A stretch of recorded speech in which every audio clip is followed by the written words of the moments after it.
You open your eyes, it's 4 p.m. Right now, somewhere in your house, there's probably half-eaten takeout from 3 days ago. Your chat's been spamming your Discord asking when you're going live. And in about 6 hours, you're going to gamble away $30,000 on stream while eating cereal straight from the box. And that's just Tuesday for you, because you're xQc, Felix Lengyel. And this is what waking up as one of the biggest streamers on the planet actually looks like. The thing is, most people see the highlight clips. The mansion, the cars, the $100 million contract. They don't see what happens when you open your eyes. And honestly, that's probably for the best. Your phone is already blowing up. First thing you do is check your phone. Not for texts from friends, not to see what your family's up to. You're checking if someone posted your address again. And yeah, that sounds paranoid until you remember what happened last time. You were mid-stream, probably playing some random game, and suddenly there's pounding on your door. Loud, aggressive.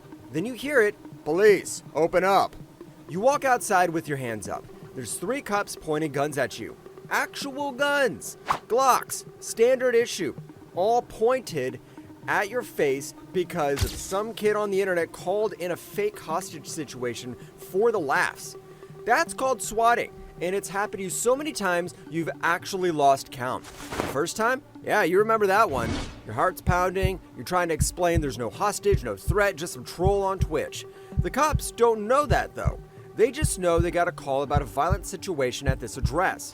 So yeah, you check your phone first, every single morning, because that's just part of the job now. You get up and walk to your setup.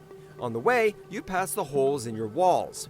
Not from punching them out of anger or anything, they're from your night terrors. The ones where you wake up sprinting across the room, gasping for air, fighting something that actually isn't there. Sometimes you run straight into the wall before you wake up. Sometimes you hurt yourself. There's been mornings you've woken up bloody, and you still go live later that day because what else are you supposed to do? Your room's basically empty. No photos, no personal stuff, nothing that could give away where you are.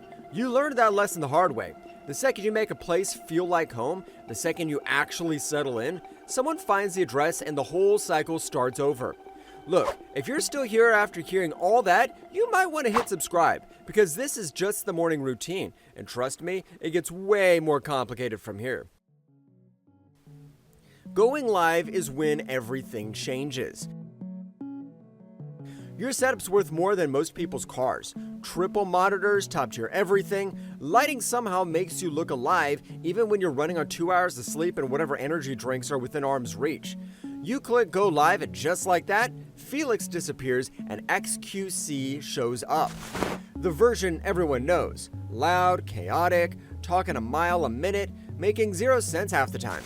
30,000 people watching you eat cereal and react to videos like it's the most entertaining thing on the planet. And somehow, it is.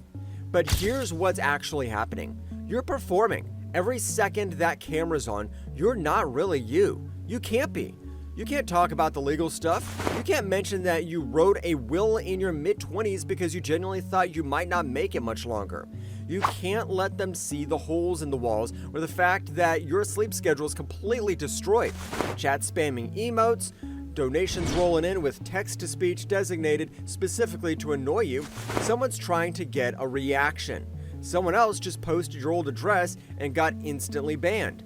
And you're making all of it entertaining because that's literally the job. 10 hours go by like nothing. You're playing games you don't care about, watching videos, arguing with chat about the dumbest stuff inimaginable. The sun went down hours ago. You haven't eaten anything real. You haven't moved except to grab another drink. Then you end stream, camera off, and the silence hits different. The part nobody actually sees. This is where it gets real. You're sitting in an empty room. Chat's gone, the noise stopped, and you're just Felix again. Except Felix doesn't really exist outside this room anymore. You had someone once, Adept, Sammy. You lived together, built something that actually felt real until it completely fell apart. She found out she wasn't in your will. That's when everything exploded.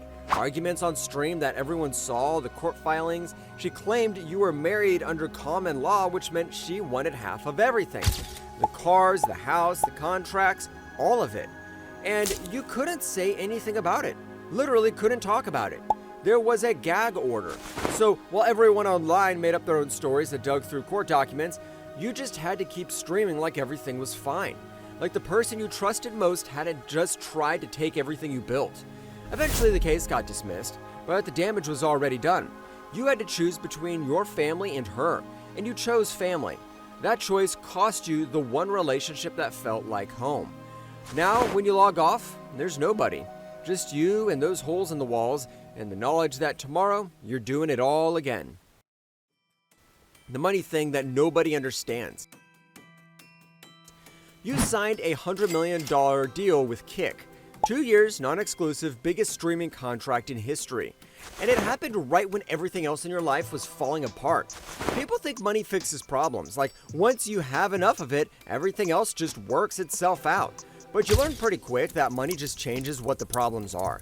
Everyone around you started looking at you different. Not at you really, through you. At what you had. Family, friends, relationships. Everything got complicated once the numbers got big enough. So you started burning through it. Gambling streams where you'd watch thousands disappear in seconds. Buying the dumbest stuff you could find, because at least when you're controlled where it went, at least it wasn't going to people who only cared about the bank account and not the person attached to it. You said it once on stream and you meant it. I'd rather see that money go up in flames than give it to people who only care about that. The Kick deal didn't make you happier, it just made everything louder. You can't actually stop. Here's the thing about being xQc, you can't stop streaming. Like, when your body's falling apart, even when the night terrors get worse, even when you're so tired you can barely think straight, you still go live. Because stopping means sitting in that silence. And sitting in that silence means thinking about everything. The swattings, the betrayals, the loneliness, the fact that 40,000 people watch you every night and none of them actually know you. So you stream 10 hours, 12, sometimes more. You fill the empty space with noise and chat and chaos because that's the only thing that makes sense anymore. Your family worries. Your real friends, the ones who are still around, they see what's happening. But what are you supposed to tell them?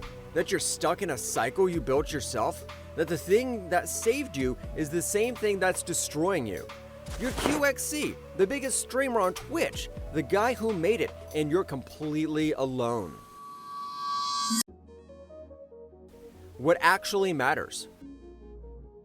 When you finally turn off the stream tonight, probably around 6 a.m., you'll sit there for a minute in the dark. Chat's gone, donations stopped, and you're just Felix, the kid from Canada who got really good at video games and somehow turned it into something massive.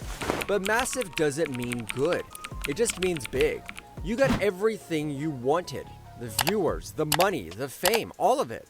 You became exactly what you set out to become. And along the way, you lost everything that actually mattered.